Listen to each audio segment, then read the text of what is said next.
अगर आपका mobile usage हद से ज़्यादा है या कोई ऐसी जॉब है जिसमें लैपटॉप का इस्तेमाल रूटीन में है, डेली है, और आपको नेक में पेन या स्टिफनेस महसूस होती है, तो ये वीडियो आपके लिए है।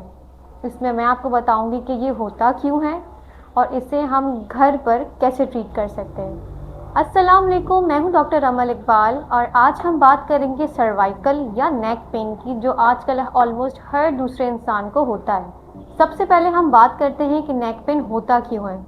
इसके हमारे पास कुछ कॉमन रीज़न्स हैं, जैसे कि मोबाइल ज़्यादा यूज़ करना और गलत पोजीशन में उसको यूज़ करना। लैपटॉप या डेस्क जॉब है आपकी, उसमें आपका पोस्चर, आपका बैठने का तरीका गलत है, या आप सोते वक्त पिलो जो लगाते हैं वो गलत है, हद से ज़्यादा ऊंचा है या हद से ज़्यादा नीचा है जिसमें आपका सर गिरता है या उठता है, उसकी वजह से भी हो सकता है। चौथा, कि आप रेगुलर एक्सरसाइज नहीं करते, स्ट्रेचिंग नहीं करते अपने नेक की, तो ये कुछ 4-5 रीज़न्स हो सकते हैं नेक पेन होने के लिए या सर्वाइकल पेन होने के लिए।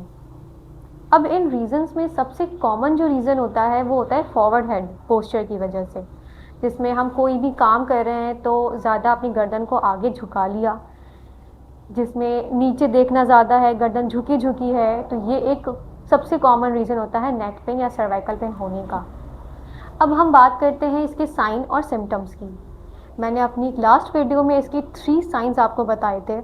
सबसे पहले नेक स्टिफनेस होना या अकड़ जाना, गर्दन का महसूस होता है ऐसा। दूसरा ये कि आपके कंधे में और हाथ में उसका दर्द आना, या फिर आपके हाथ सुन्न होना, सनसनाहट या झंझनाहट महसूस होना।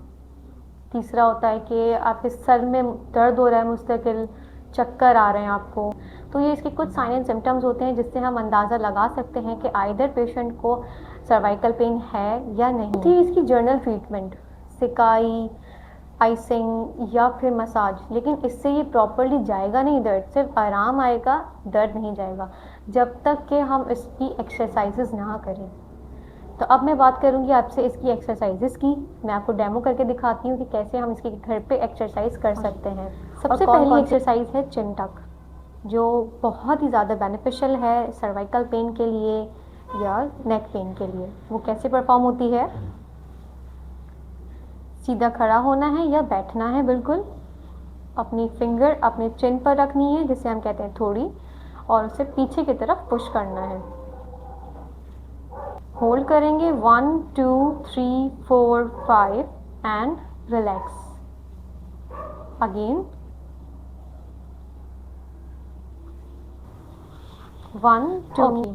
अब इसके हैं दूसरे सिंपल स्ट्रेचेस, ठीक है। सबसे पहला है साइड फ्लेक्शन। वो हम कैसे परफॉर्म करेंगे? एक हाथ पीछे की तरफ लेकर जाएंगे और दूसरे हाथ से हम अपनी नेक या फिर सर को होल्ड करेंगे, ठीक है। और then stretch 1 2 3 4 5 and relax. Same with the other position, 1 2 3 4 5 and relax. तो इसका सेकंड स्ट्रेच कैसे परफॉर्म होगा? अपनी नेक को आपने थोड़ा सा रोटेट करना है, मूव करना है, ठीक है। दूसरे हाथ से इसको नीचे प्रेस करेंगे, 1 2 3 4 5 and relax.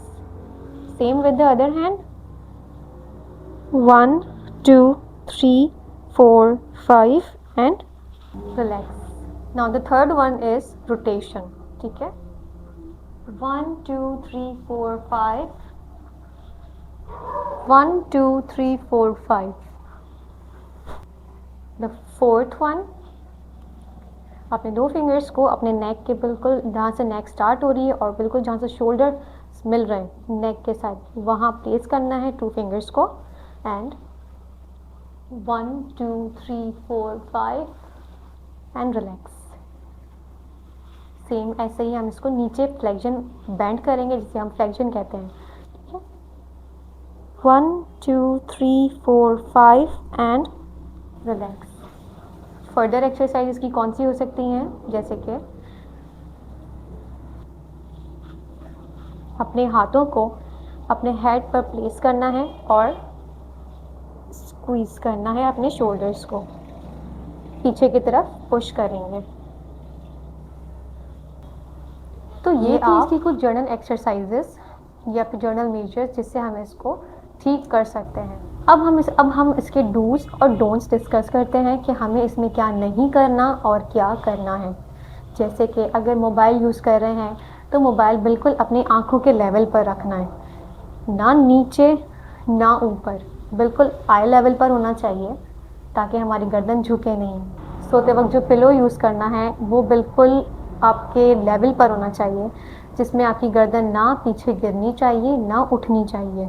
The third one is कि जो भी काम कर रहे हो उसमें थोड़े थोड़े ब्रेक्स लेने चाहिए और स्ट्रेचेस, नॉर्मली स्ट्रेचिंग या अंगड़ाई लेना जिसको कहते हैं वो करनी चाहिए ताकि हमारी जो बॉडी है थोड़ी रिलैक्स हो सके। अब हम डिस्कस करते हैं इसके डोंट्स कि हमें इसमें क्या नहीं करना। जैसे कि मोबाइल लेटते वक्त जब हम लाइंग पोजीशन में हो, सोने वाले हों, कुछ भी हो, तो मोबाइल उसमें बिल्कुल यूज़ नहीं करना। ओके। दूसरा, आपका पिलो आपके लेवल से ऊपर नहीं होना चाहिए, सॉफ्ट होना चाहिए, ना बिल्कुल हार्ड हो ना बिल्कुल पतला हो। थर्ड, कि सडन जर्की मूवमेंट्स जो होती हैं, झटका दे दिया अपनी गर्दन को, वो अवॉइड करना है, उसमें बिल्कुल हमें इसको नहीं करना। Now when to see a physiotherapist, physiotherapist को हमें कब दिखाना चाहिए? जब हमारे आर्म में, जब हमारे हाथ में एक मुस्तकिल दर्द आ रहा हो या फिर सुन हो रहा हो, ऐसा लग रहा हो कि करंट आ रहा है ऊपर से नीचे तक, जैसे दर्द ट्रैवल कर रहा हो, तब हमें अपने फिजियोथेरेपिस्ट को दिखाना चाहिए। सो अगर आपको ये वीडियो हेल्पफुल लगी हो, आपको ऐसा महसूस हो रहा कि ये वीडियो मेरे लिए ही थी, तो प्लीज़ इस वीडियो को लाइक करें, शेयर करें और मज़ीद इन्फॉर्मेटिव वीडियोस के लिए मेरे चैनल को सब्सक्राइब करें, फॉलो करें। Thank you.